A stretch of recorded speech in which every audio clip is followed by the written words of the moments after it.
Thank you for coming, Ms. Young.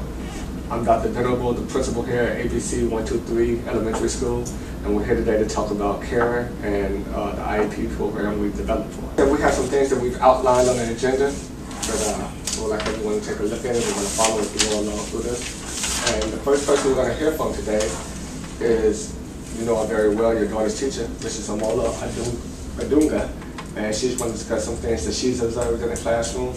And feel free to speak when necessary. Now, Mrs. Jones, Karen is a very engaging girl, and she's an above average to superior academic. She has an above average to superior academic functioning, but despite that really good academic functioning, her classroom performance and grades are not commensurate with her capability because of some emotional outbursts and problematic behavior.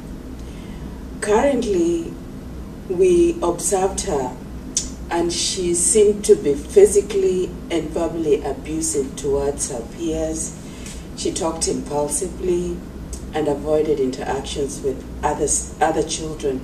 She became really upset over academic work and was uncooperative and resistant to completing assigned tasks in class. She was not even prepared with materials, she didn't do her homework, and did not follow the whole class directions. So I wanted to ask you if you could be able to help her with like her homework, so when she comes to school, she is ready with it. And that's why I called the school psychologist, Ms. Banks. And if you, at this point, if you have any question about Karen, just go ahead and ask. Well, every time I ask her if she has homework, she always tells me no. So I don't know really what homework she is supposed to be doing. Okay, now from now on, we'll try to, to let you know every time we give her some homework, so that you help her do, you make sure that she finishes. She does it and completes it, not that you help her with it, but kind of. Yes, ma'am. Okay. As a school psychologist, I've enjoyed spending some one-on-one time with Karen and evaluating her. She's a very friendly girl who has responded very well to one-on-one sessions. She's talked a lot about her lack of friendships, and she's very upset about it, but she doesn't see the impact that her behavior has on those peers and those relationships.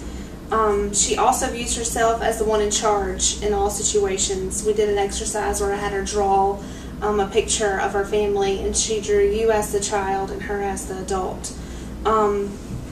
According to her testing, though, cognitively, she's functioning in, like she said, in a superior range of intellect. She's a very smart girl. But of course her school grades aren't showing that because of behavior problems.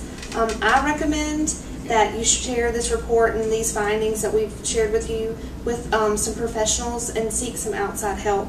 I would say at least seek professional help at least once a week. Talk one-on-one with a counselor, and then possibly y'all as a family go in for some family counselings. Me and the school guidance counselor put together a list of professionals. If you need any help, contact them and seeing what their services are. I would love to help you with that. But let me give you that, so you'll have that. What do you think about that? Well, yeah, she's really difficult at home also. She doesn't like to listen to me. She fights me with everything. She tries to fight with her brother, who's younger than her. So it's very difficult at home to deal with both of them fighting. Right. Like I said, I think there are some real emotional issues. We know that she's already on the bipolar medication. I think that she needs to continue seeing a psychiatrist or a psychologist and getting that help. And then maybe y'all as a family working one-on-one to develop y'all's relationship back up. I understand this. Like Ms.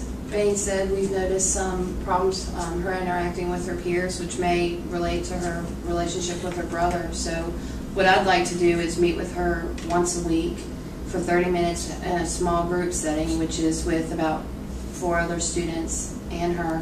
And what we would do is work on her social skills, and so she can adequately maintain a relationship with somebody her own age.